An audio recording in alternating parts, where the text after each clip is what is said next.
Bienvenidos, telespectadores y circunstantes, a una nueva sesión de seminario ENAVAS de lectura de obras pesimistas modernas. En esta sesión vamos a continuar con el libro, bueno, con el autor Miguel Ángel Castro Merino, que tuvimos el placer de entrevistar hace un par de semanas, ¿no? Un par o tres de semanas ya, y con el que cubrimos de alguna manera los 7 primeros capítulos. Damos por hecho que con esa entrevista cubrimos los 7 primeros capítulos del libro. Entonces, bueno, procedo.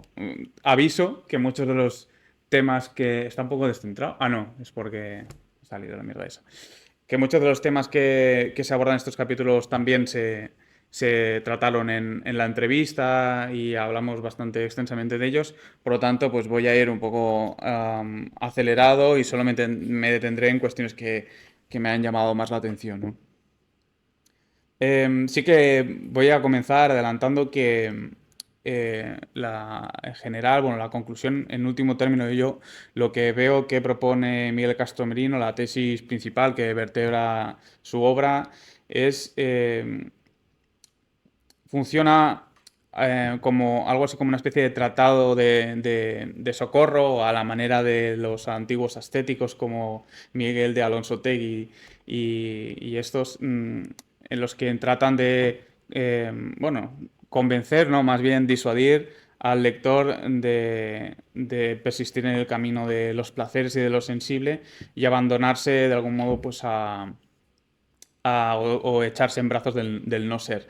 Sí que es verdad que en el abordaje de este libro, esta entrega al no ser o estas tesis tiene la forma no clásica pues, de la inanición o del abandono de las vanidades, sino bueno, de la castración o de la ausencia de procreación. Entonces, bueno, supongo que esto es lo que más, es el signo distintivo de este libro y es en lo que él trata pues, de defender en todas sus páginas.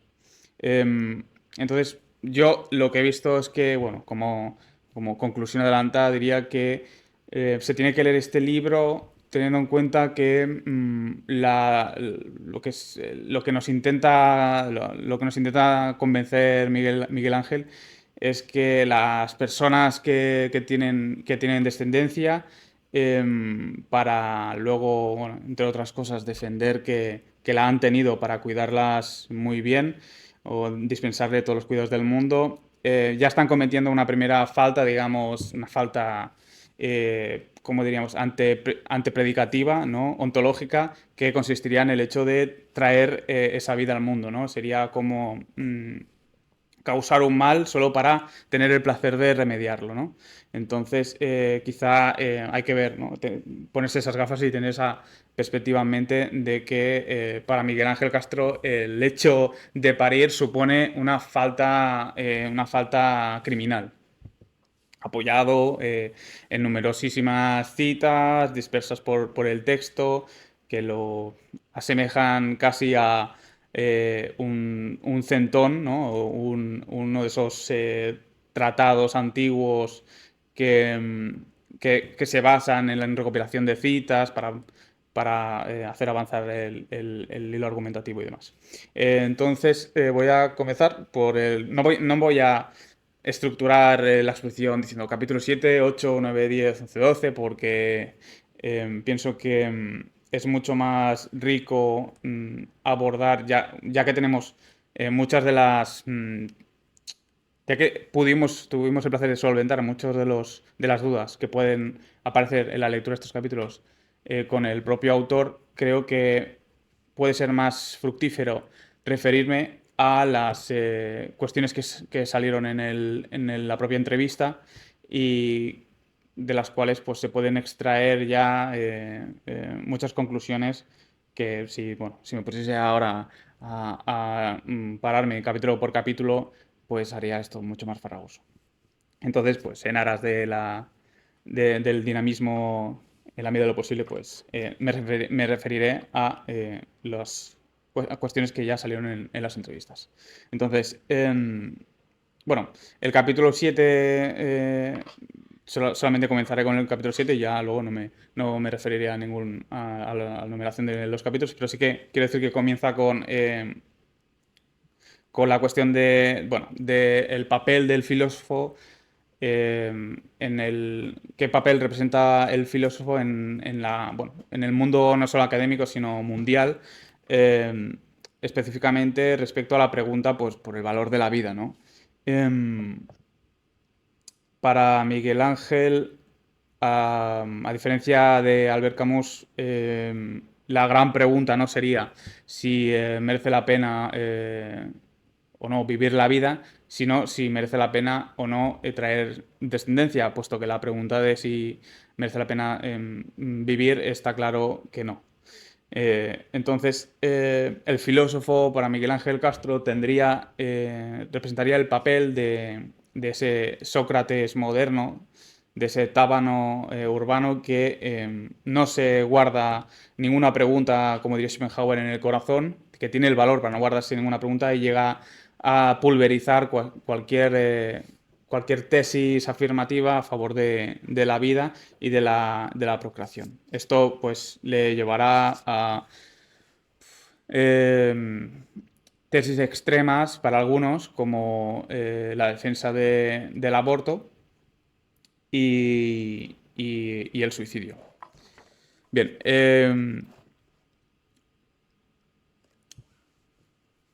como este ensayo está entreverado con reflexiones de cariz más personal, pues a ver, a mí que me gusta bastante pues todo el tema biográfico y encontrarme con detalles personales de la vida de los autores, eso es un punto en el que yo no puedo evitar pararme y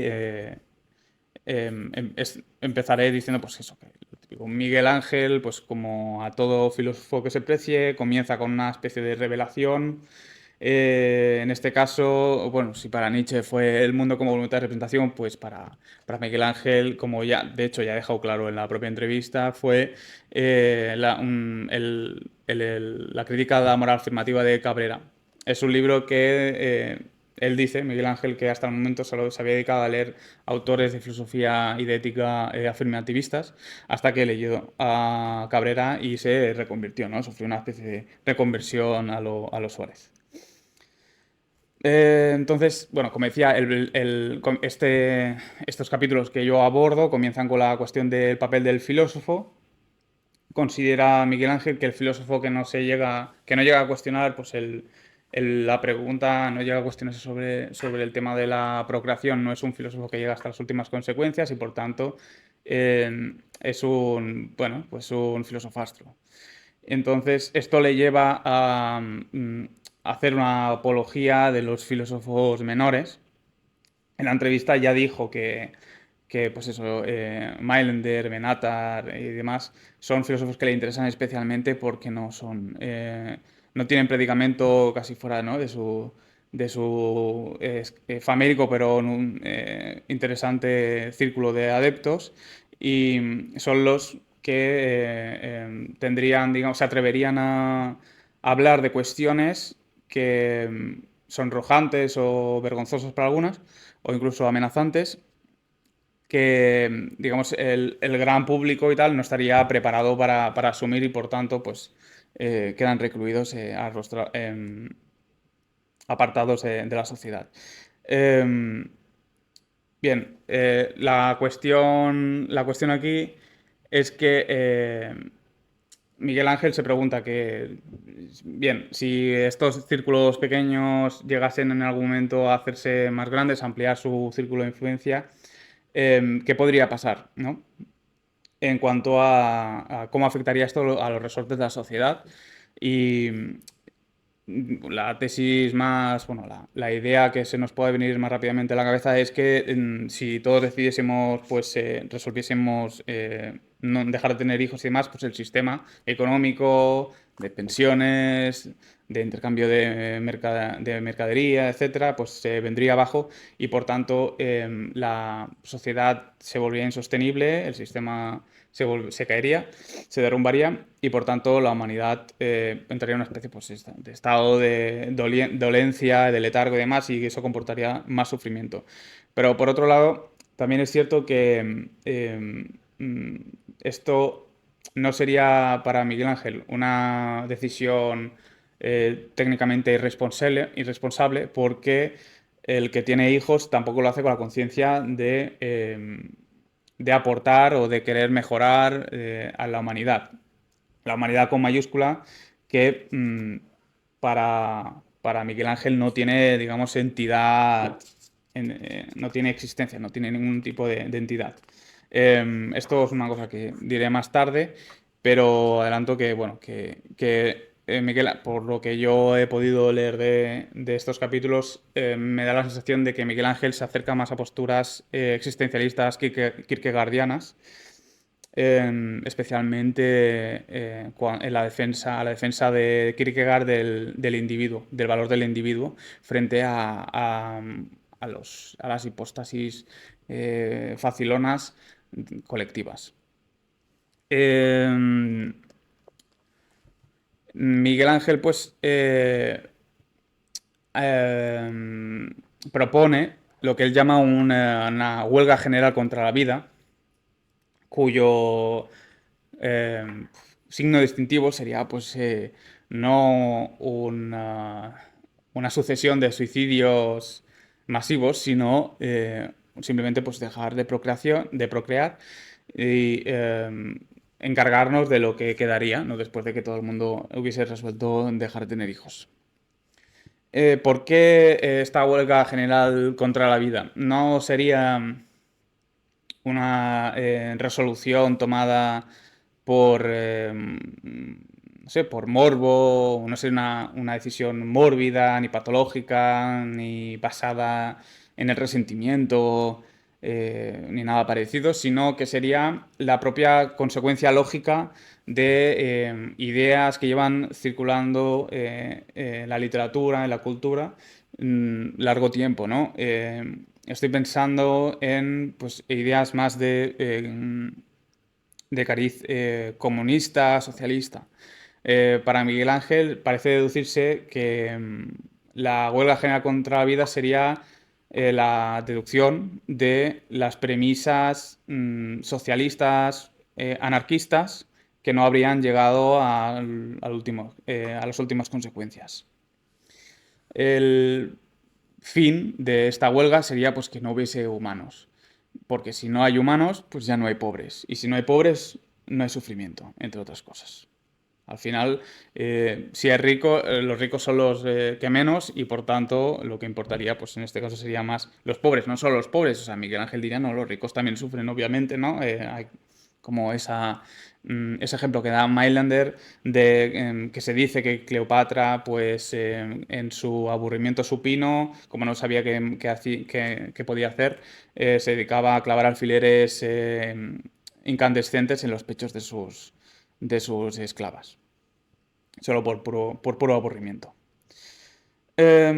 Pasa revista a todas las propuestas utópicas, ¿no? Que habrían terminado en fracaso y que serían solo el preámbulo para esta huelga general. Y afirma que bueno, pues lo que es la consumación del antinatalismo sería lo que es el verdadero meollo de la anarquía. En la entrevista también nos contaba que él había estado muy interesado en las cuestiones anarquistas, pero que veía que a veces unos anarquistas caían en retórica de asaltar los cielos y similares, y otros anarquistas terminaban siendo unos pobres afirmativistas. Bueno, algo interesante es que este libro que se llama El maldito regalo de nacer estaba proyectado para llamarse Anti-Walden, ¿no? En honor al libro de Thoreau, pero que, dado que bueno, cuenta que había tantos libros que utilizaban el tema el tema de Walden, que decidió pues llamarlo así.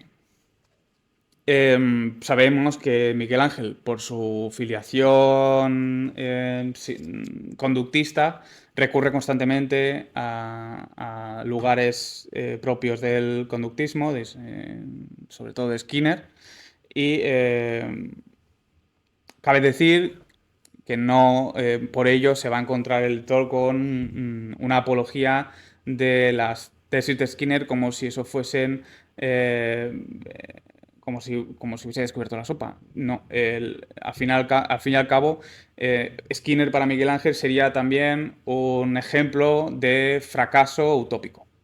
No, no me refiero a la novela Walden 2, sino a los propios proyectos propuestos por Skinner, de comunas y demás, que se llevaron a cabo en la realidad. Se podría decir que Miguel Ángel es un autor descreído y en cierto sentido también materialista o realista, según se quiera ver, ¿no? Se pueden encontrar obviamente trazos del materialismo filosófico de Gustavo Bueno, pero no me refiero exactamente a eso, sino que a lo que le interesa Miguel Ángel es lo que es y no lo que puede ser. En este sentido, seguramente hay que darle crédito a la visión de Schopenhauer de ceñirse a lo que es y no prescribir ningún tipo de solución a los problemas que aqueja a la humanidad desde el principio. Entonces, bueno, Miguel Ángel ve una serie de síntomas en el mundo de un tiempo a esta parte, que él cita, pues, por ejemplo, el fin del matrimonio y el compromiso, las nuevas tendencias de la vida en la ciudad, el derrumbamiento de la familia, la implantación de los métodos anticonceptivos, el fin de las ideologías y demás. Eh, Estos no serían sino pues sinónimos de una debilidad, de un debilitamiento general de la humanidad que no harían sino reforzar las tesis de que la única solución para la dolencia de la humanidad no serían esas perspectivas más utópicas, sino la que propone bueno, él acerca del antinatalismo. Em, bueno, a lo largo de unas cuantas páginas, pues pasa revista a diversos ejemplos de por qué, o de intentos, más bien, de ejemplos de fallidos de intentos de salvación, de abordaje de los problemas humanos a escala universal que han fracasado, que han acabado mal. Entonces, bueno, pues ataca especialmente a la religión, ¿no? Aquí podemos, pues, desde un punto de vista que yo diría bastante marxista, y aprovecha para decir, por ejemplo, cosas como que al fin y al cabo que el Papa aconseje o limite o prohíba el uso de anticonceptivos, pues no sé, en África, en algunos estados de África, que haya hecho apología de la procreación allí, no es sino pues para tratar de reclutar nuevos fieles y lo cual pues al final le asemeja a un dictador que desea conquistar nuevos territorios y que sus soldados se relacionen con las mujeres de esos territorios para que tengan hijos y bueno, engrosar sus filas. Entonces todos serían, o sea, Miguel Ángel ve en las grandes narrativas que sustentan las esperanzas más contundentes que tiene la humanidad para aferrarse a la Tierra, como trampantojos, como meros pretextos para llevar a cabo empresas particulares en los que unos pocos se acaban beneficiando y unos muchos acaban desgraciados. Entre ellos, pues eso, la religión, los estados, las empresas militares, las empresas tecnológicas, etcétera. Todos se disfrazan de promesas para encarrilar a su rebaño que no se debe quejar demasiado, se reproduzca el rebaño y seguir teniendo pues un material del que extraer un rendimiento constante, sin importarle obviamente pues la calidad de vida de su rebaño. Em, para Miguel Ángel, en nuestra época, pues se ha vuelto más que manifiesto que toda tentativa de crear una especie de superhombre o de asaltar los cielos y demás narrativas son fallidas, que un superhombre es totalmente una idea ajena a la realidad y que no es más que pues, una ficción en la que refugiarse para evitar pues, preguntarse sobre volviendo sobre el derecho que tenemos nosotros de seguir trayendo personas, espíritus, gente, seres que van a sufrir, que van a padecer al mundo. Em, También se queja aprovecha para lanzar algún dardo al sistema educativo, porque claro, si la teoría del filósofo tiene como entre sus muchas preocupaciones y de hecho en situación privilegiada, la de preguntarse sobre el derecho que tiene la humanidad de seguir procreando, si esto es una obligación ética del filósofo, pues naturalmente el profesor de bachillerato o de la carrera que enseña filosofía está en la obligación de enseñar, de poner en duda o abrir el melón acerca de pensar esta cuestión. Y como no lo hace, pues para Miguel Ángel, pues la filosofía académica tampoco se podría, también se le podría acusar de sofista en este sentido, ¿no? Porque deja de lado una de las cuestiones que para él son más acuciantes y fundamentales. Eh, Recalca, creo que ya lo he dicho, pero no me acuerdo, que la cuestión principal del libro no es si merece la pena vivir o no, no es la cuestión de Camus, sino la cuestión es si debemos o no tener hijos. Puesto que, como he dicho, no se puede justificar el nacimiento de un hijo solo con parámetros puramente estéticos. Porque es eso, decir que voy a tener un hijo para cuidarlo después muy bien, es como, no sé, darte un golpe solo por el placer de tener que cuidar, que ponerte una tirita o que ir poniéndole, yo qué sé, crema, pomada, lo que sea. Y decir que te cuidas mucho esa herida. Em, bueno, seguidamente incurre pues, en ciertos lugares comunes de la filosofía, sobre pues eso, que tiene resonancias incluso pues, en la Biblia, ¿no? En el Eclesiastés, aquello de con el aumento de la ciencia aumenta la infelicidad y demás. Eh, Recurre a ejemplos, ¿no? Dice que un crío de 13 años, no sé si sería un estudiante suyo, bueno, no creo porque se les da bachillerato, pues yo qué sé, un niño que le dijo que la filosofía no le gustaba. Y él, bueno, pues le da la razón porque dice que la filosofía naturalmente no le va a gustar a nadie porque no es para hacerle feliz. Bueno, aquí podríamos decir que incluso te puede gustar sin hacerte feliz, ¿no? Pero sí que pues él aprovecha pues para resaltar la importancia de que el filósofo tiene que, de algún modo, pues representar ese papel un poco amargo de decirle las verdades a la cara a la gente y agriar la fiesta, en resumidas cuentas. Vamos, que hacer filosofía y quedarnos tan panchos, ¿no? Pues es un error. O como decía Cioran, aquello de que no le interesaba ningún tipo de filosofía o no, él decía que no le interesaba ningún libro que no fuese como un puñetazo en el estómago. Entonces, pues un libro de filosofía, pues me imagino, yo qué sé, de filosofía analítica o de lógica, de Hegel o de filosofía de las matemáticas y tal, no sería un libro de filosofía que llegaría, o sea, con todas las letras. Quizá deberían coger un libro de, pues no sé, de lógica formal y el último capítulo, o sea, dedicarlo a cómo la lógica formal se puede apoyar la tesis, puede ir en pos de la tesis de que cabe no tener hijos o dejar de procrear, lo cual sería sorprendente.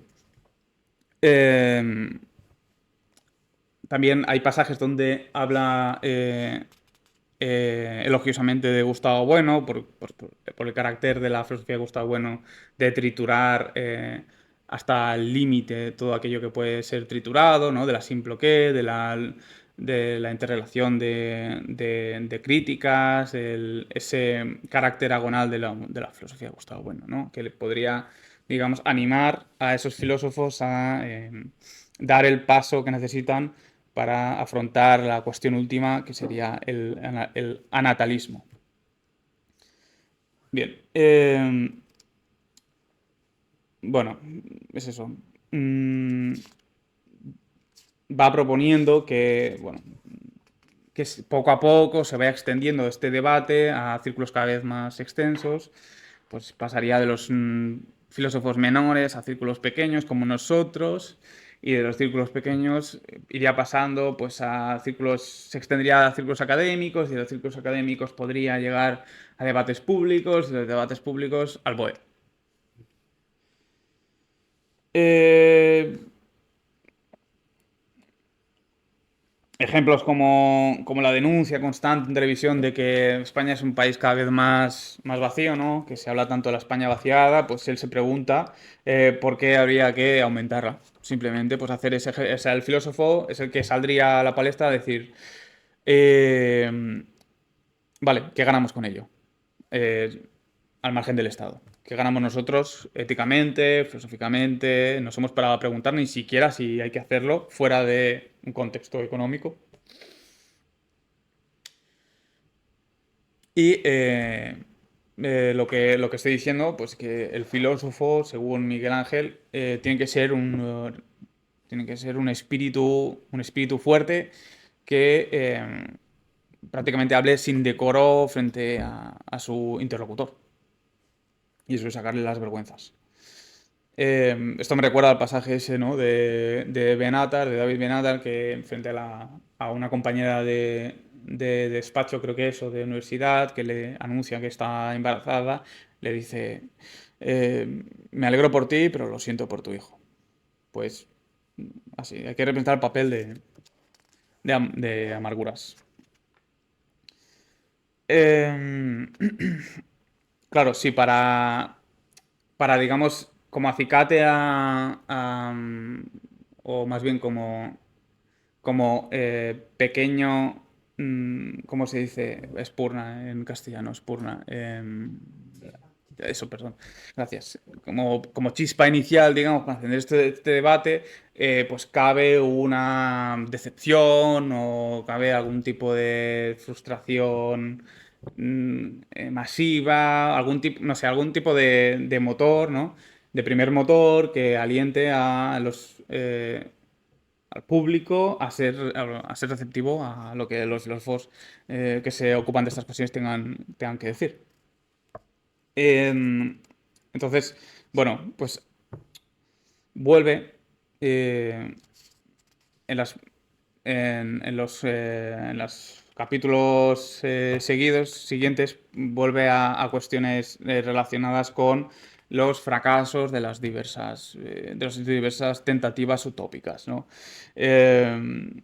Pues no sé, habla aquí en concreto, por ejemplo, habla de los fracasos del anarquismo. Bueno, habla también de que dentro de estos fracasos, ¿no? Como entreverado, pues existen ciertas figuras como Henry Levy, que en los años 70 ya se denuncia esta menesterosidad, pero que no es escuchado porque hay otras voces con mayor resonancia que las tapan. Pero que poco a poco, si uno se para a mirar, pues va viendo cómo de forma natural, con una tendencia natural, pues se van infiltrando estas cuestiones poco a poco en la sociedad, cuyos síntomas son los que ya he dicho, pues eso, el uso masivo de anticonceptivos, la disolución de la familia, etcétera. Mm, Estas fuerzas, digamos, que se oponían a filósofos como Levi, pues vendrían auspiciados sobre todo por la religión y por algunos teólogos que incluso en tiempos modernos han seguido manteniendo las ilusiones de la vida ultraterrena, ¿no? En concreto, pues el que ha tenido seguramente mayor predicamento ha sido Hans Kuhn, en los que, bueno, pues dan por sentado, teniendo ya pues a un auditorio receptivo, dan por sentado que la vida eterna es posible y simplemente se dedican a pues perorar acerca de cómo será, cómo se alcanza, cómo se pueden alcanzar esas condiciones a uno le ganan el pasaje, le llevarían después de morir a esa vida eterna, etcétera. No, en ningún momento ni siquiera lo ponen en cuestión o si, entonces, claro, estas ideas de los teólogos, sobre todo pues esto, de teólogos filósofos que han tenido tanta audiencia, han sido para Miguel Ángel pues nefastas, porque han partido pues de axiomas que han quedado como enquistados en no sé cómo llamarlo, en el consciente colectivo de lectores que además no eran lectores especializados, sino que son obras como esta, el Vida Eterna de Kuhn, que son obras que se pueden considerar perfectamente como bestsellers, leídas por legos y de todo el mundo. Entonces, como decía, pues este libro muchas veces parece que tenga adopta la forma de un tratado de ascética, ¿no? Eh, a las maneras antiguas del barroco y constantemente está volviendo sobre lo detestable que resulta la desigualdad del mundo. Sí que es verdad que no se atreve, digamos, a hablar o de cargar todas las culpas en el capitalismo, ¿no? Como haría algún autor superficial, porque hombre, mm, Miguel Ángel es mucho más audaz que estos autores que solo tienen esa manía de criticar o sabe atribuir todas las culpas al capitalismo, como si antes no hubiese desigualdad. Pero bueno, al final sí que es verdad que quizá, en mi opinión, se detiene demasiado sobre las desigualdades, ejemplos sobre desigualdades que existen, pues como nos dijo en la entrevista, ¿no? De lo que cobran los futbolistas por las mansiones que se compran, los coches de lujo y demás, que entran en contradicción con un ideal democrático, ¿no? Entonces, pues bueno, esto le sirve pues para, de alguna manera reforzar su postura de que ni en una sociedad, digamos, que tendría que ser deudora de todas esas ideas utópicas, ¿no? Que al fin y al cabo dejan algún pozo, algún tipo de resultado positivo tienen que dejar, porque además son abundantes, ni siquiera una sociedad que viene detrás de todas estas, que ha contemplado todos los horrores más nefandos que uno quepa imaginar, los holocaustos, destrucción de ecosistemas enteros, genocidios, extinciones masivas de especies, no es capaz de establecer un mínimo criterio en el que todos puedan conservar un atisbo de dignidad. Sino que esto está reservado solo para unos pocos y al final se demuestra que tenía razón Schopenhauer cuando decía que la humanidad no era más que una representación de una obra teatral de Carlo Goldoni en la que la trama es siempre la misma, con los personajes pues bien representados, cada uno con su papel, ¿no? El rico, el burgués, el mercader, la sufriente, y demás. Y lo único que cambia es el decorado y el vestuario. Pero que los personajes, al final, no sé, de algún modo es el fatalismo intrínseco a la reflexión de Miguel Ángel. Eh, Nos avisa de que no, por esto mismo no tenemos que dejarnos llevar por la retórica de los grandes escritores afirmativistas como José Antonio Marina, que escribe muy bien, y yo supongo que también Fernando Savater, que escribe muy bien, pero que no dejan de intentar embaucarnos eh, con los ensalmos de siempre acerca de que ya estamos casi en el fin de la historia, en el momento, ya estamos casi tocando, rozando ese gran momento de transformación en el que la humanidad por fin pues, va a gozar de una bienaventuranza sin clases, sin enfermedades, y sin muerte, sin ningún tipo de mal, ¿no? Yo supongo que eh, aquí podemos meter también, por ejemplo, a Escotado, ¿no? Que sobre todo en sus últimos años de vida se puso a defender casi bueno, el progreso casi a la manera pues, de un Condorcet con todo la ceguera que eso conlleva. Y basado mm, en estudios cuantitativos y no cualitativos. Porque recordemos que si para Miguel Ángel lo único que tiene, digamos, entidad ontológica sería el individuo. Y por tanto nada le sirve que haya, pues no sé, 1.000 millones de personas que viven más o menos bien si hay 6.000 millones que viven mal. Es decir, para Miguel Ángel, con que haya uno que viva mal, ya es casi, bueno, o se tendría que deducir de su filosofía que es casi motivo para no nacer. De hecho, lo dice en algún momento, en algún trozo, no recuerdo dónde, dice que mientras haya una sola persona que viva mal o que sufra, no merecerá la pena, lo cual es casi una parodia, una inversión de aquello que dijo Kropotkin de que yo no me considero libre hasta que todos mis hermanos, toda la humanidad, sea libre, ¿no?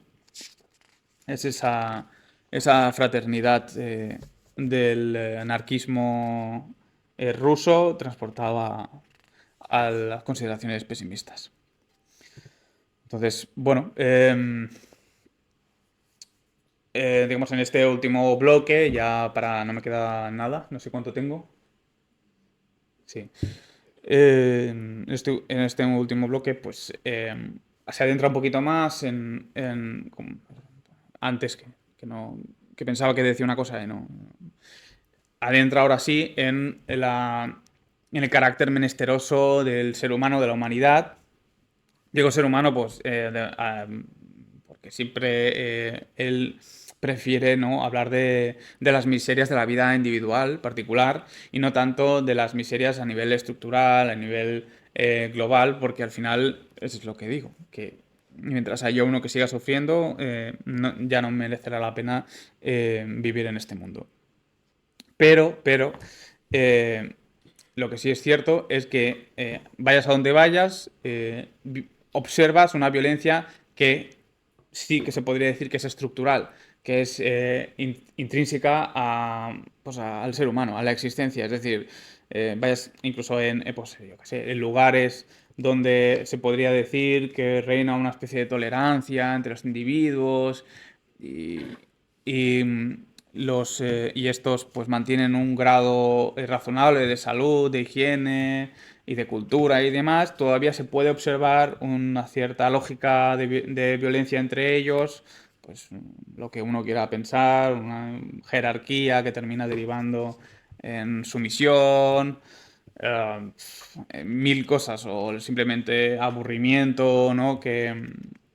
Ese, esa sombra de bostezo que siempre amenaza en cualquier actividad, ¿no? Y que nos termina, pues, oprimiendo y desencantando. Pues todo eso lo ve, pues, lo ve en todos los lugares, entonces por eso dice que, que el ser humano no tiene solución y por eso cualquier tentativa de pensar ya no a saltar los cielos, sino una tentativa más moderada, más actual de mejoría del ser humano, no deja de ser eh, pues un parche provisional que no es más que pues no es más que aletargar, que dejar, eh, dar largas a la verdad, a la última verdad, que sería que lo que no merece, uno no merece seguir viviendo. Entonces, bueno, pues si la vida es así, si hay tanta violencia, si uno no puede reclamar su derecho a vivir mientras otros sufren, porque eso sería desconsiderado o no entraría, o no sería, bueno, no cumpliría con los requisitos de la ética que defiende Miguel Ángel. Obviamente tenemos que preocuparnos de esos seres humanos que todavía no son y que van a venir detrás de nosotros. Y por tanto, volvemos, es imperativo que se repiense el hecho de la procreación. Que con ello, además, pues solventaríamos de una forma definitiva una cuestión urgente, que sería el de la pobreza. Eh,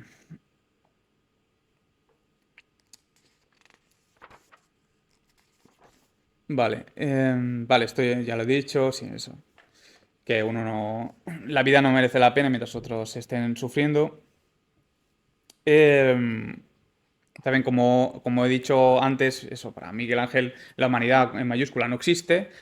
No habría una entidad que agruparía a todos los individuos, que tendría algún tipo de entidad, ¿no? Una especie de existencia aparte como totalidad de sus propios individuos. Eh, Descartaría totalmente, seguramente, cualquier. No creo que Miguel Ángel tenga muy buena opinión del catecismo positivista de Comte, porque es precisamente la negación de toda la propuesta kantiana. Y como he dicho, pues eso, para Miguel Ángel no existen vidas más que de un modo individual. Esto pues nos lleva al Tratado de la Desesperación de Kierkegaard, en el que defiende de manera solvente pues, que lo que importa, bueno, para Kierkegaard lo que le importa a Dios es la propia vida individual de cada persona. Es decir, que para Miguel Ángel, de forma coherente, que pienso yo, no vale la pena salvar a 300 millones de personas o sea, matar a una persona para salvar a 300 millones de personas, porque cada vida vale por sí misma. Entonces, la vida de uno vale tanto como la vida de 300 millones. Y por tanto, si ese uno sufre, la vida de los 300 millones tiene que ser por definición desgraciada. Em, Una de las propuestas, entonces, se puede defender, que entrarían dentro, que no entraría en contradicción con la ética de Miguel Ángel, pues sería el aborto. El aborto sería una de las formas que se tendría para evitar caer en la responsabilidad de traer una nueva vida al mundo. No tendría ningún problema Miguel Ángel con esta cuestión. Al fin y al cabo, la vida de los seres importa una vez han nacido. No, es verdad que no entra en la cuestión, o yo no he visto que entre en la cuestión aquella bueno, yo creo que fue interesante, manida de Cabrera acerca de la manipulación, de la cuestión de la manipulación del cuerpo. Es decir, no intervenir en el aborto por no molestar o por no causar un daño a la persona gestante. Esto no he visto, no sé si se me ha pasado, pero no he visto que entrase. Sería interesante saber cuál es la opinión, si bueno, tiene prioridad el hecho de no traer una vida al la posible molestia a la persona que la tiene. Entonces, bueno, una de las, aparte del aborto, otra, Otra de las herramientas que tendría el filósofo que se ha propuesto llegar a abordar esta cuestión o integrarla dentro de su círculo de preocupaciones sería hacer una especie de epogé, ¿no? Porque para Miguel Ángel toda la ideología que nos rodea acerca de las cuestiones últimas, fundamentales de la filosofía, serían refractarias a la idea o sea, a la idea problemática filosófica alrededor de la procreación. Entonces, para que el filósofo pudiese formarse una idea cabal de una concepción clara de esta cuestión, necesita recurrir a la epogé, una epogé pues, fenomenológica, y entonces tiene que salirse de la ideología imperante, de los condicionamientos, condicionamiento en el sentido skinneriano, mm, para, digamos, poder, ¿cómo decirlo? Iba a decir hackear, saltarse, saltarse los impedimentos que de forma normal la sociedad o los muros de contención que la sociedad ha levantado frente a estas cuestiones. Porque, bueno, pues Miguel Ángel observa a raíz de investigaciones respecto del condicionamiento skinneriano, repara en que los condicionamientos afirmativistas están muy sólidamente fundados y, por tanto, nos van a impedir que debatamos estas cuestiones entre nosotros. Y, por tanto, hay que salirse de ese condicionamiento en la medida de lo posible, o sea, muy poca, porque al final, como él sabe, saltarse esos condicionamientos requiere toda una serie de piruetas mentales, espirituales, al alcance de muy pocos. Y habría que volver a las cosas mismas, ¿no? Eh, como diría Husserl, eh, que sería lo más originario. Eh, procrear o no procrear. Teniendo en cuenta de que la preocupación de si la vida vale la pena o no está latente, está ahí. Lo que pasa es que quizá tiene prioridad el hecho de ponernos de acuerdo si debemos o no procrear, puesto que así no daremos lugar a que esas personas tengan que tener esa preocupación de si la vida tiene valor o no. Que obviamente para Miguel Ángel es que no, y por tanto, bueno, no tiene valor, o que como los displaceres pesan más que los placeres, la balanza es negativa y por tanto no vale la pena, aunque cada uno decida seguir o no, ya por razones subjetivas completamente y afilosóficas. Entonces, bueno, entre estos condicionamientos estarían las ideas que nos formamos pues, de nación, de equipos, de grupos, de comunidades, etcétera, que no dejan de ser pues, refugios para la verdad que descubrimos detrás de ellos, que enmascaran, que es que la vida es mala para cualquiera. Claro, no sé si en el supuesto de que fuese posible una sociedad en la que nadie tuviese ningún tipo de sufrimiento, entonces la vida se podría convertir en algo deseable. Eso no lo sé. Em, para la mayoría de los pesimistas no, así que supongo que sin tildar a Miguel Ángel de pesimista, diría que es posible que no, que por otras razones que no entramos aquí tampoco sería deseable. Entonces, bueno, pues eso. Estos conceptos a los que he eludido pues son condicionamientos y bueno, es muy difícil que podamos huir de ellos, pero podemos, sobre todo echando mano de recursos filosóficos críticos, intentar crear un margen de movimiento, holgar estos conceptos para poder nosotros posteriormente hacerlos volar desde dentro. Obviamente, pues generando todo tipo de críticas y enfrentándonos a una posición cada vez pues más, ¿cómo decirlo? Eh, Seguramente que a medida que nosotros nos vamos acercando a esta verdad o vamos integrando esta pregunta fundamental en el núcleo de nuestras preocupaciones, iríamos viendo que los diferentes aparatos estatales o que funcionan o que se encargan de mantener más bien el funcionamiento correcto de esta gran fábrica que es el Estado, veríamos cómo se oponen cada vez más a medida que nosotros profundizamos.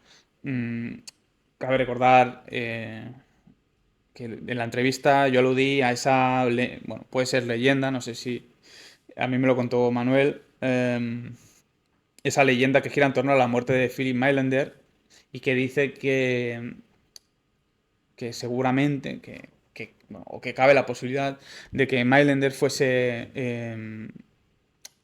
suicidado, fuese asesinado por una logia masónica que tenía cierto poder, cierta influencia ahí por Frankfurt del Meno y que trataba de evitar que las doctrinas de Meilander se expandiesen por los trabajadores de las fábricas colindantes. Y que después, como reafirmando esta tesis, esta hipótesis más bien, cuando se erigió un pequeño monumento delante de casa de Meilander, que precisamente cruzaba un camino, o el camino principal que llevaba a los obreros desde sus edificios dormitorio hasta las fábricas, como ese busto en honor a Meilander póstumo, seguía de alguna manera recordando, o sea, podía evocar o llevar al obrero que pasa por ahí a leer sus obras. También lo retiraron y lo situaron a las afueras de Frankfurt para incluso pues tratar de evitar todo tipo de influencia de Mailander a los obreros, ¿no? Demostrando así que la tesis, digamos, suicida o la tesis, porque Mailander también recomendaba la abstención, eh, sería mm, la gran amenaza a al capitalismo, de hecho. Sería la única, quizá, o lo que más podría llegar a preocupar al gran capital.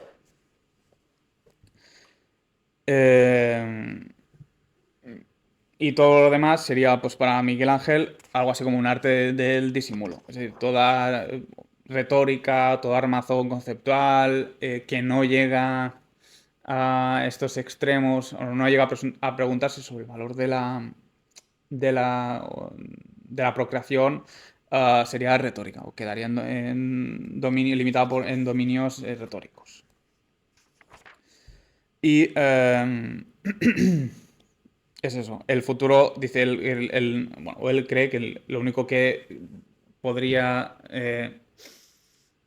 Mm, el único futuro digno que le podría esperar a la filosofía sería uno que plantease de forma seria, de forma no asintótica como hacen algunos sistemas de filosofía o algunos autores de ética se preocupan de cuestiones de ética, sino la filosofía del futuro tendría que hacer central, de una cuestión central, el tema del aborto y del valor de la procreación.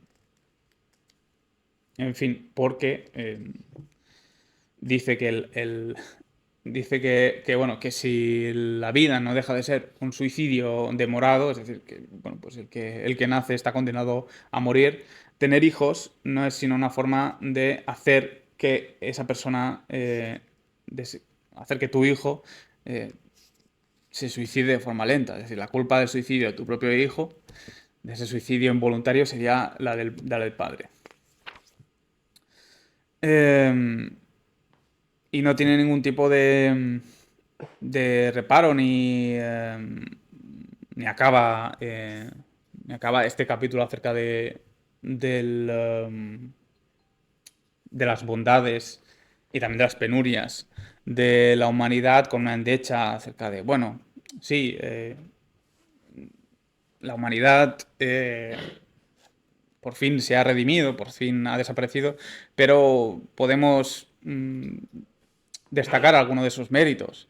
Y las ruinas conservan algún grado de belleza o de dignidad y hablan de ciertas gestas honorables de la humanidad. Pues no, para Miguel Ángel, que la especie humana se extinga no tiene ningún tipo de... O sea, no conlleva ningún tipo de lamento ni efectos negativos ni para el propio humano, que ya no puede sentir, ni para la especie, que no tiene entidad, ni para el universo, que siempre ha sido ajeno a la existencia de la humanidad. Por tanto, ni siquiera merece pues, una endecha ni ningún tipo de, no sé, de oda melancólica al estilo del Conde de Volney ni nada. Entonces, bueno, el capítulo 11 acaba así. Solo me queda el 12, en el que abunda ahora sí en tratados de ascéticos, ¿no? Como el de Fray Luis de Granada, el Tratado de Dios y de la Creación,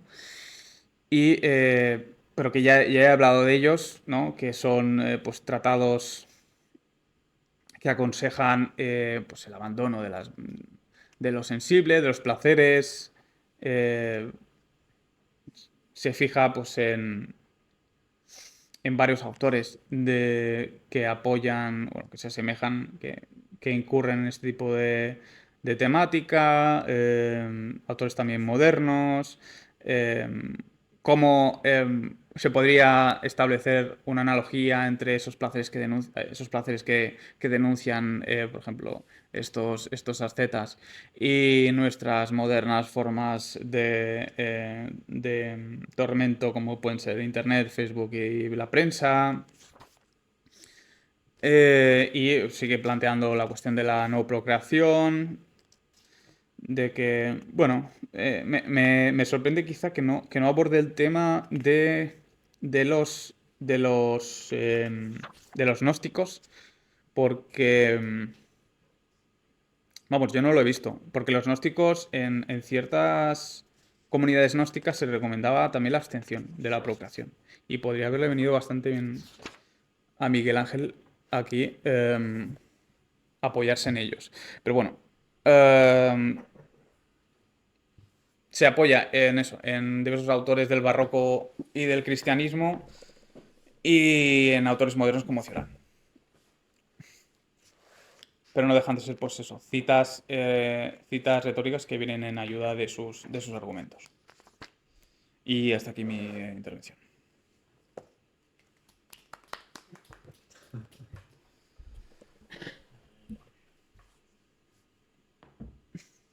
Gracias, no veo la otra parte del plan.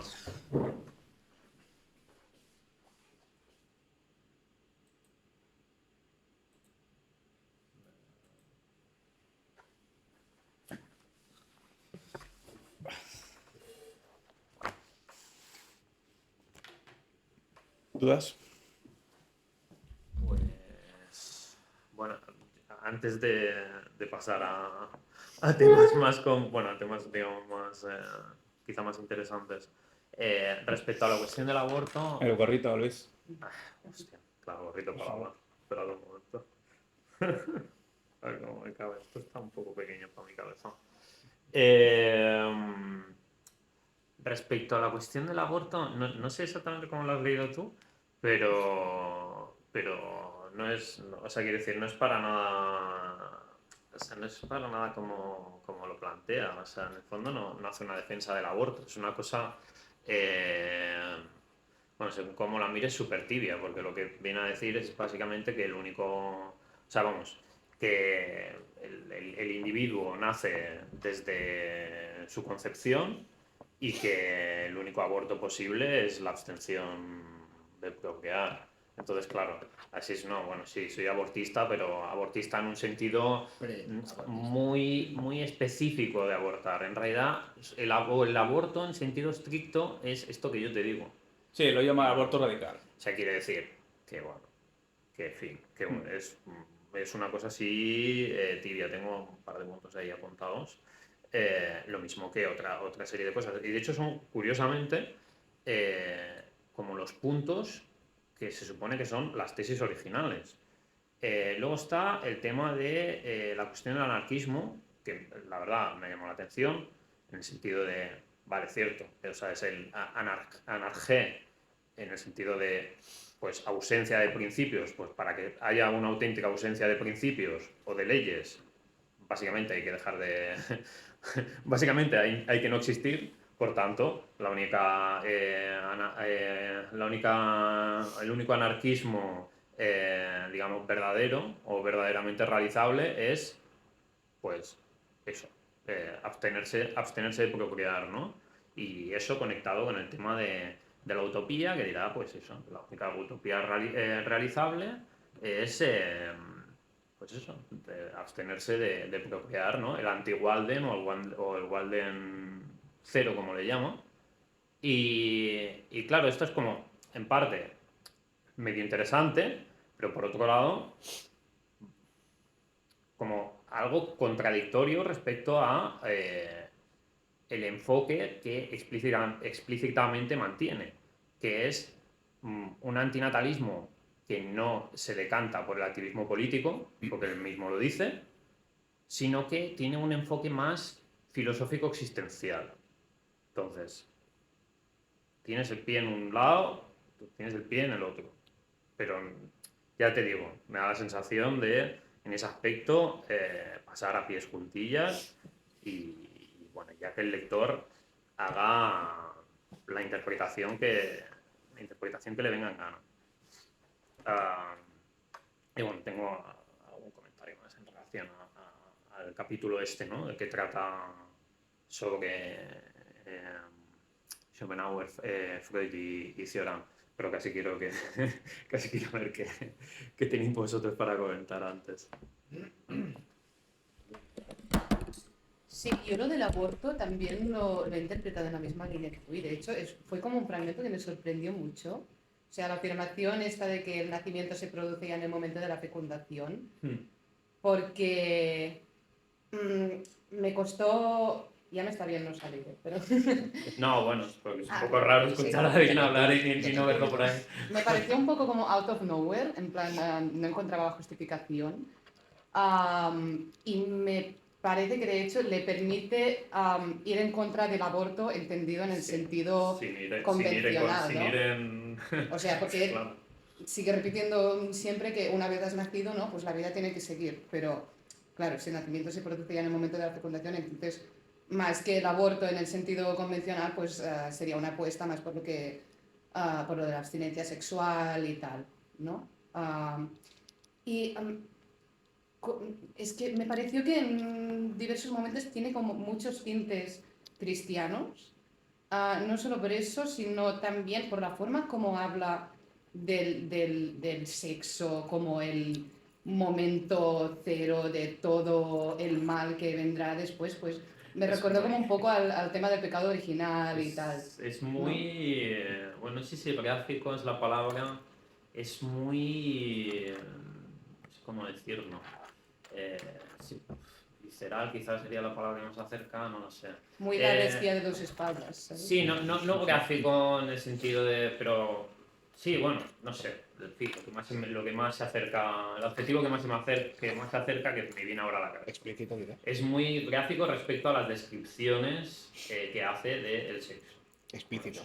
Por eso que insiste mucho en este aspecto pasional y tal, pero A ver qué estoy leyendo. El quehacer manual del pene. Pero me parece también que se podría, o sea, me parece innecesario esta insistencia en este aspecto pasional y así como muy animal del sexo cuando hoy en día mucha reproducción se hace de manera artificial, planificada, lo que quieras, entonces el argumento antinatalista, o sea, no creo que necesite de esta parte cuando... Bueno, puede ser una cosa irracional igualmente, aunque se haga in vitro. Sí, Pero, pero entonces, él es que no me he dado cuenta, dónde lo dice. Para él, la vida comienza con la concepción, o sea, cuando el óvulo y el sí, espermatozoide... es una... Yo te lo lo he busco. entendido como que es cuando nace. Él dice que el nacimiento se produce, o sea, que el nacimiento no es lo que O sea, que no comúnmente naces entendemos cuando no hace falta el parto para nacer. La O sea, concepción que hay una y... identidad entre concepción y nacimiento. Sí, O sea, se nacer solapan nacer y ambas y nociones. concebir es lo mismo, Hostia, pues ¿no? no me he dado O cuenta sea, de lo eso. curioso es que para justificar una tesis antinatalista se adopte la tesis, evidentemente, antiabortista de toda la vida. Sí, ¿no? sí, En plan, sí, es por que eso. ya está vivo el Sí. cigoto y Pero por lo entonces, tanto no está bien. entonces él no puede estar de acuerdo en el aborto. Es que no es, No, yo por lo que he para... entendido no es un aborto, sino que es una abstención O sexual. sea, a mí me No da lo la dice sensación explícitamente. de que no es aquello de no te pillas los dedos. Es decir, no digo que soy antiabortista directamente, pero se puede leer entre líneas respecto a lo que estoy diciendo. Es decir, Sí. al menos en el sentido de que lo otro no sería un aborto, sino que sería pues Una abstención. O sea, quizás es más, no es proabortista, pero para no ser antiabortista en el sentido católico convencional, tampoco es profilácticos. Antipreservativos, ¿sabes? o sea, no está contra la utilización de métodos De métodos anticonceptivos. anticonceptivos. De No. hecho, hay otra cosa que aparece en el libro que dices, o sea, da a entender que ha sido la tecnología o el uso de medios anticonceptivos lo que ha hecho, digamos, Posible. surgir con más fuerza la cuestión antinatalista. Cuando en el fondo, Eso, pues eso, lo que nombrabas antes de los gnósticos. Es decir, las ideas son más viejas, son viejísimas. Sí, o sea, a mí me sorprende eso, que hable, pues eso, del Papa Inocencio y demás, que lo vincularían más a pues, una perspectiva más cristiana, más de denunciar el cuerpo, porque el valor se sitúa en el espíritu y demás. Y luego, pues eso, yo no lo he visto, pero igual me he colado, porque igual sí que menciona los bogomilos, porque no, puede ser, pero Bueno, de todas formas, Inocencio sí que está muy vinculado al... De hecho, Plumager habla de... sí, Lo Maelender también lo utiliza, cita. es un recurso, como el Eclesiastés, es un recurso usual. Pero si es verdad lo del aborto, entonces me retracto. O sea, igual me retracto. Porque claro, ahora lo va a ver y va a decir, este tío dice que defiende el aborto y no es verdad. Pues lo retracto, no, Todos los no antiabortistas. defiende el aborto. De Madrid, no. No sé. Sí, a ver, yo el problema que tengo con... Solo el aborto radical. Mm. Sería eso, ¿no? El aborto radical sería el no tener hijos. El aborto antes del aborto. el uso de condones. Usar Usar condones. condones. O el DIU. ¿El DIU o la DIU? No, Bueno, la DIU, porque, la DIU porque es otra cosa. tú le preguntaste acerca del Sí, o tema sea, a mí me ha de- sorprendido de- esto porque yo le pregunté respecto a la Sí, abstención exacto. sexual en términos de la virginidad y la castidad marylanderiana y me dijo que el sexo era magnífico. Así que bueno, intuyo que a mí no me va bien. claro, este abortismo radical creo que entonces se tiene que reducir a la marcha atrás, a los preservativos o al sexo anal de toda la vida o también el oral o no sé, o el quehacer manual del pene, vaya. No, yo lo único lo que tengo así que nunca me convence de estos tipos de antinatalismos es que incurren también en una cierta forma de lo que Benatar denominaba teodiceas seculares, ¿no? Secular. Secular, Secular. teodicea secular, que al final es un poco como lo mismo, ¿no? O sea, en contra de... Y me llamaba la atención que utilizaras el recurso este de la balanza eudaimónica de Hartmann, ¿no? Porque claro, el error de este tipo de antinatalismos o pesimismos así como más modernos, a diferencia también del de Cabrera, que no incurre en esto, no es negar el valor absoluto del placer como algo que realmente es vacuo y es banal y no conduce a ningún tipo de satisfacción, sino sencillamente que es ese Entrustus pessimismus de Plumager, que sencillamente se encabrona con el hecho de que las mieles que tendría que uno disponer y satisfacer su vida, pues realmente no son asequibles y que por lo tanto es mejor matarse porque no se puede satisfacer uno, porque por una cuestión meramente material, ¿no? Yo creo que quizás el libro incurre un poco en esto por su tendencia al ejemplarismo, ¿no? Pone tantos ejemplos empíricos concretos y sobre todo esta censura que hace de la pobreza, ¿no? En el sentido de que como todos somos, pues recurrir a la pobreza como argumento para justificar el antinatalismo parece que incurre más en esta especie de optimismo encabronado, optimismo insatisfecho, que no en un pesimismo así como más duro como podría ser pues, el de Harman, ¿no? Y, y luego también es eso, que el carácter tan estrictamente teleológico que tiene el antinatalismo es como que nunca me convence, ¿sabes? O sea, lo veo más como un proceso de iteración, esa especie de teodiceas seculares que se inician con Leibniz y que luego pasan por la Ilustración, con la antropodicea, el transhumanismo, con este rollo de redimiremos los males del hombre cuando seamos todos robots, cyborgs y tengamos penes de plástico. Y el antinatalismo lo veo un poco como el cenit, ¿no? De este proceso de redención secular del mundo y tal. Y es un poco lo que me suele parecer un poco pesimista. Tanto en Harman como en Mailander, como este hombre. O sea, como proyecto político. Es que no hay una Antinatalismo como proyecto político. Pero no hay una Sí. metafísica detrás. Eso es el. Claro, igual no Ya, sería claro, tan es que- redentor por eso, porque Mm, redención no hay. Simplemente yo veo los rasgos pues utilitaristas, mm, hedonistas, incluso es una mezcla, ¿no? Un poco entre una forma argumentativa propia de pues de un filósofo indio que eh, abomina de los placeres sensibles y por otra tiene cosas propias de Benatar, mm. de empíricas, que lo llevan a lo que tú dices, a Sí, un sí. pesimismo de indignación. Mm. Sí, sí. Pero claro, nunca te va A ver, a es un estilo. cerrar. Es un estilo claramente, o sea, es un estilo claramente ensayístico. Sí, o sea, sí, ya claro. va. O sea, O sea, no quiero es decir, una teoría. en parte es un poco esto, ¿no? Es aquello de el tipo de público Mm. para un determinado tipo de tipo. O sea, es un estilo ensayístico que a veces quiere ser con, digamos, con los ejemplos o las analogías quiere ser, pues digamos, gamberro, por decirlo de alguna manera. O sea, es o sea, yo creo que incluso es eso, o sea, el propio texto se beneficiaría de ser más corto, o sea, incluso pues si quieres de acentuar, digamos, ese carácter casi panfletario, ¿no? que puede tener, que el propio hecho de las tesis. O sea, en el fondo es, o sea, las tesis estarían en otros lados. Ya te digo, o sea, las pocas cosas, digamos, que son eh, originales aparecen Sí, supongo de forma muy a cuentagotas, vamos. Muy a Sí. cuentagotas. Sí, bueno, en este sentido es muy como Ligotti. Un Hmm. poco lo que decía al principio. O sea, Ligotti es muy de este palo. Pero seguramente La sea. conspiración. Sí, la conspiración de otra razón mala. Luego yo sí que tengo una pregunta. Lo tengo muy mal formulada en la cabeza, así que no sé si voy a hacerme entender. Que parte un poco de ese supuesto hiperindividualismo suyo. O sea, si el placer de, por decirlo de una forma simplista, ¿no?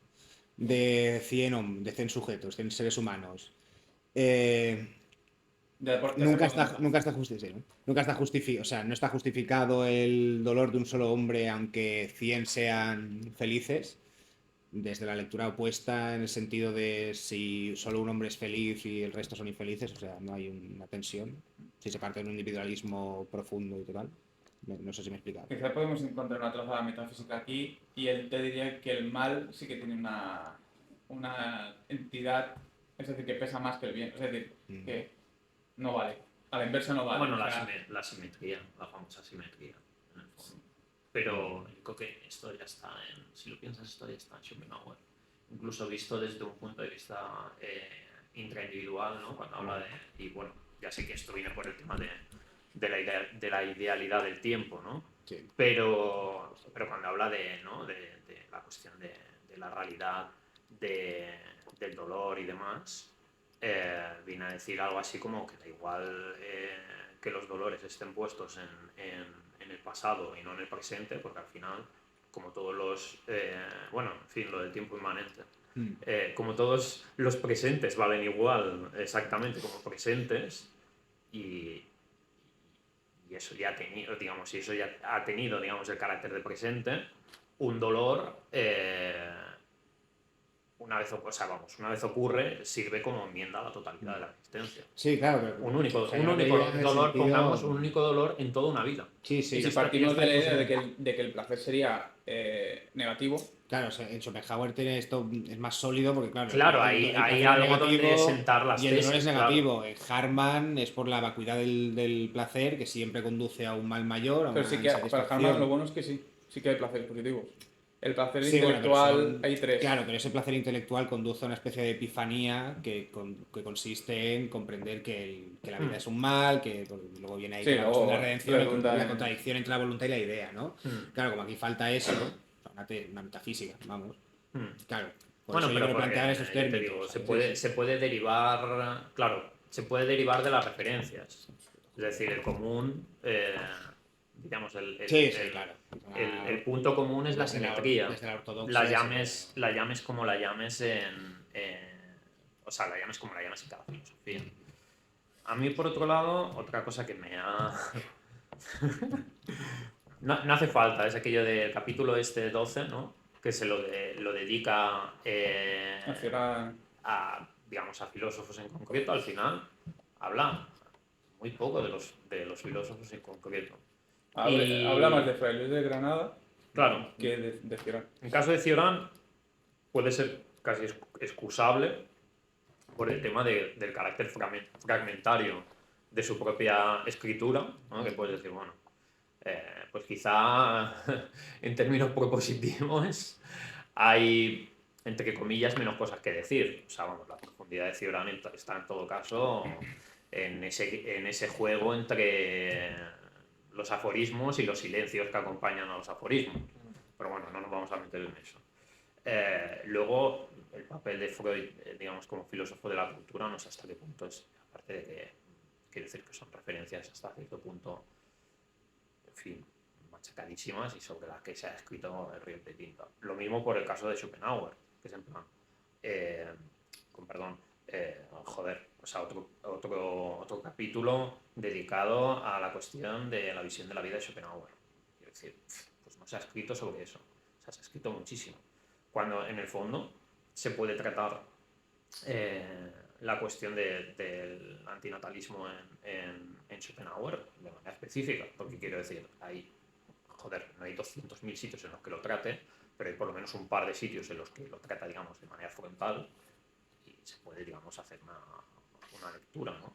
Y de alguna manera da a entender, o sea, tal como está puesto, claro, con Freud no puede hacer ese juego, pero con el caso de Schopenhauer sí que lo hace, dará a entender que Schopenhauer es propiamente antinatalista.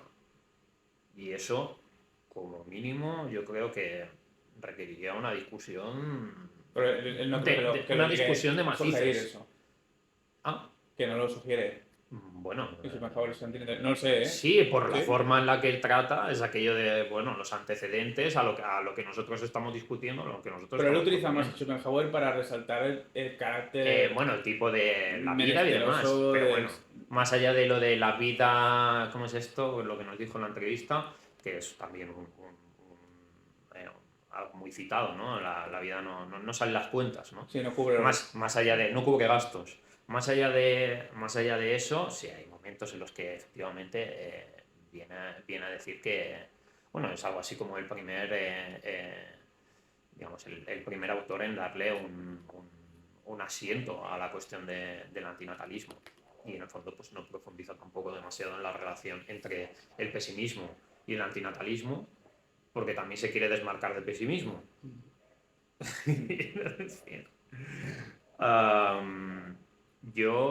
Bueno, ya lo habré comentado, o sea, a vosotros ya os lo he comentado, pero me parece que también lo comenté en la sesión, en una de las sesiones del seminario Schopenhauer, que es que, bueno, a mí me parece que Schopenhauer no se puede tener como un autor antinatalista, a menos que hagamos una distinción entre antinatalista y antiprocreacionista, en el sentido de que, vale, o sea, más allá del fatalismo demostrable y de si la ética es descriptiva y no prescriptiva, o sea, la forma en la que se encaja, o sea, bueno, pienso casi más al margen del texto. O sea, vamos, repito un poco lo que ya dije en aquel momento. La propia defensa que Schopenhauer hace, bueno, perdón, la propia argumentación que Schopenhauer hace contra la homosexualidad está basada en el hecho de que, digamos, cualquier forma de sexo desviada de la procreación impide el nacimiento de los santos metafísicos. Eso sería perfectamente extensible, por lo mismo, a cualquier tipo de, digamos, de abstinencia sexual que no esté, digamos, que no sea manifestación de la negación de la voluntad, y también al uso, o sea, vamos, a la práctica del sexo con uso de medios anticonceptivos. Quiero decir, si cogemos el argumento y lo llevamos hasta sus últimas consecuencias. Entonces, parece que sí, o sea, digamos, parece que considerando la teoría de la salvación de Schopenhauer, realmente... Pero, claro, yo no quiero... Bueno, claro, pero estás es una suponiendo- lectura muy superficial, entonces me hace Pero falta estás diciendo que él defiende la tesis de que Schopenhauer es antinatalista, no creo. Yo creo que sí, Pero porque es una lectura Miguel superficial. Ángel conoce porque- bien a Schopenhauer. por- Y sabe que toda la filosofía de Schopenhauer orbita Por la en torno referencia- a la idea esta de la redención del sabio. Yo no lo tengo claro. Por la forma en la que está traído, y además es un error ultra común en los antinatalistas. ¿Por qué? Porque hay un fragmento en los Parerga en los que dice que si procrear fuera una cosa racional, solo las malas personas procrearían, solo las malas personas lo harían a sangre fría. Entonces la gente dice, vale, entonces si procrear fuera una cuestión racional, bueno, pero es que en Schopenhauer, o sea, para Schopenhauer, procrear no va a ser una cuestión racional, aunque se haga in vitro.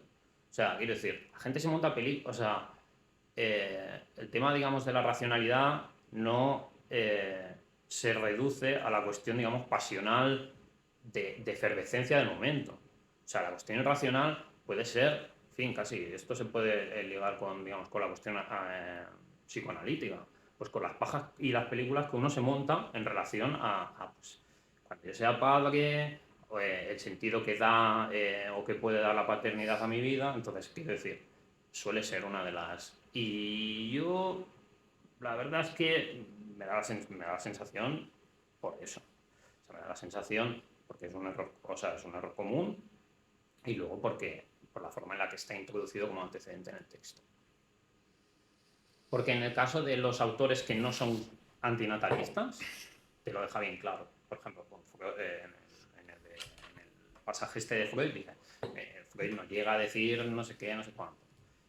Y para desmarcarse es aquello de, bueno, que nadie me venga a decir luego que Freud no es antinatalista. Bueno, claro, efectivamente, yo ya sé que no es antinatalista, ¿no? O sea, viene a marcarte eso. No sé. Pero Entonces, si te- a mí me parece como muy claro pero eso. claro, luego, es que luego, el último, o sea, el capítulo siguiente es el de caso Schopenhauer. Aquí igual, como no, aquí no hemos llegado, pues descubrimos Sí, que sí o que no. este es el que te estoy hablando yo. Aquí no llego yo. Este es el que te estoy hablando. Ya hasta el momento, o sea, lo que he visto es que hace un uso de Schopenhauer descriptivo, o sea, para reforzar sus argumentos acerca de pues, lo indigna y llena de tormento que es la vida. Bueno, y sigue haciendo. Pero no he visto. Y sigue haciendo eso en el capítulo. Pero es lo que te digo, o sea, para mí es una oportunidad. O sea, es una oportunidad perdida, digamos, para profundizar, digamos, Pues en esa cuestión. en el próximo discutimos esto. Sí. Bueno, ¿Algo más? No, podemos chapar ya Sí. chiquitito. Bueno, pues pues ya está. Despídese. la próxima sesión, Mitad de enero. mitad de No enero. recuerdo O ya. sea, disfruten de las navidades, recréense con sus allegados, Tengan hijos, tengan hijos, copulen, O no los tengan. no los tengan, o no los tengan. Hagan lo que quieran. Aprovechen para regalar anticonceptivos a sus amigos Y familiares, sí. y familiares, sobre todo. Y nos vemos eso, con los capítulos del 12 al, No sé, supongo que será unos 6 también. pues eso, 12 al 18, más o menos. Ok. Pues nada, Pues nada, saludos a los que nos vean a través de Twitch y YouTube.